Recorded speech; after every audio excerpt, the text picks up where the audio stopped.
Selamat ulang tahun ke-160 buat HKBP. Jaya terus dalam melayani Tuhan. Pada kesempatan ini, saya akan bercerita tentang kisah perjalanan Nommensen di Tanah Batak. Begini kisahnya. Pada 6 Februari 1834 di Nordrhein, lahirlah seorang anak laki-laki yang diberi nama Ingvar Ludwig Nommensen. Ingvar Ludwig Nommensen lahir dari keluarga miskin dan ayahnya sakit-sakitan. Sejak kecil, Nommensen sudah membantu orang tuanya mencari nafkah. Pada tahun 1846, pada usianya yang ke-12 tahun, Nommensen mengalami kecelakaan yang mengakibatkan patah pada kakinya, yang terpaksa berbaring berbulan-bulan. Waktu itu, dalam doanya, Nommensen meminta kesembuhan dan berjanji jika disembuhkan maka ia akan menjadi penginjil. Setelah sembuh, Nommensen memenuhi janjinya. Pada usia ke-20, Nommensen berangkat ke Baren untuk melamar sebagai penginjil selama kurang lebih 4 tahun di Zending-Lutheran. Kemudian, pada tahun 1861, Nommensen ditahbiskan sebagai pendeta dan ditugaskan pertama sekali ke Sumatera. Dan ia pun tiba di Padang pada 16 Mei 1862. Pada 16 Juni 1862, Nommensen tinggal di Baru selama 6 bulan. Dan pada tanggal 7 November 1863, ia tiba di Bukit Siatas Barita. Dan di sana dia berdoa, "Ya Tuhan, hidup atau mati, biarlah aku berada di tengah-tengah bangsa Batak ini untuk menyebarkan firman dan kerajaan-Mu." Nommensen memulai misinya di Barus dan berharap bisa menetap di sana. Tapi tidak diizinkan oleh pemerintah kolonial dengan alasan keamanan. Oleh karena itu, Nommensen bergabung dengan penginjil lain, yaitu Pendeta Henny dan Pendeta Klammer yang sudah berada di Sibirong. Dan waktu itu, sebagian warga sudah memeluk agama Islam, sehingga kemajuannya lambat. Setelah berdiskusi, disepakatilah bahwa Nommensen akan bekerja di Selindo. Nommensen melanjutkan perjalanannya ke Said Huta dan tiba di Huta Bagasan.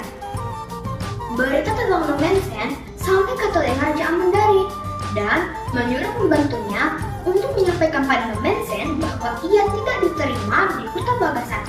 Nommensen berpesan, sekembalinya Raja Lembang Tobing ke kampungnya, maka istrinya akan sembuh. Raja pun berpesan, jika perkataan Nommensen itu benar, maka Nommensen boleh tinggal di rumahnya. Dan ternyata penyakit istrinya sembuh, sehingga Nommensen boleh tinggal di rumahnya. Raja Aman bersedia menerima Nommensen di Said Huta, dan ditunjuklah sebuah tempat penampungan Nommensen sementara. Di Huta Damai, Nommensen mendirikan Gereja Damai sebagai gereja pertama di Selindo pada tahun 1864. Dan pada tanggal 27 Agustus 1865, Nommensen melakukan pertama sekali pembaptisan pada seorang warga Batak. Kemudian, Raja Pontas meminta ia dan keluarganya untuk dibaptis dan menyuruh Nommensen pindah ke Pearaja. Di tanah yang diberikan oleh Raja Pontas, Nommensen mendirikan gereja, sekolah, dan rumahnya. Dan sampai saat ini, Pearaja merupakan pusat HKBP. Pada waktu Nommensen pindah ke Pearaja, jemaat Gereja Damai selalu mengikuti kebaktian di Pearaja karena Gereja Damai sudah rusak akibat banjir air Sigeaon. Kemudian, jemaat Said Huta membangun gereja baru di Huta Nabolon. Nama Huta Nabolon diganti menjadi Huta Gereja. Berikutnya, Nommensen membuka sekolah guru di Pansurnak itu. Kemudian, sekolah itu dipindahkan ke Sipoholon. Kemudian, Nommensen membuka pos penginjilan baru di Sigumpat. Dari sana, ia bisa menyebarkan Injil ke seluruh Toba Holbung dan Samosir. Kehadiran Zending tidak disetujui sebagian raja, terutama yang berpihak pada Raja Sisingamangaraja ke-12. Kemudian, Sisingamangaraja memberikan ultimatum agar misionaris meninggalkan Selindo. Akhir Januari, Nommensen meminta bantuan kepada kolonial Belanda untuk mengirimkan tentara untuk menaklukkan orang Batak. 1878 terjadi terjadilah Perang Toba pertama. Nommensen sebagai penunjuk jalan dan penerjemah bagi Belanda. Ternyata Nommensen malah dianggap berperan dalam menentukan kampung Hana yang akan dibakar. Tetapi Nommensen mampu meyakinkan bahwa ia bukan kaki tangan Belanda, melainkan untuk memberitakan Injil di tanah Batak. Tahun 1880, Nommensen meninggalkan Pearaja ke daerah Toba. Tahun 1881, Nommensen dianugerahi gelar Emperus dan Doktor. Tanggal 23 Mei 1918, Nommensen meninggal pada usia 84 tahun di Sichuan. Beliau mengabdi 57 tahun di tanah Batak.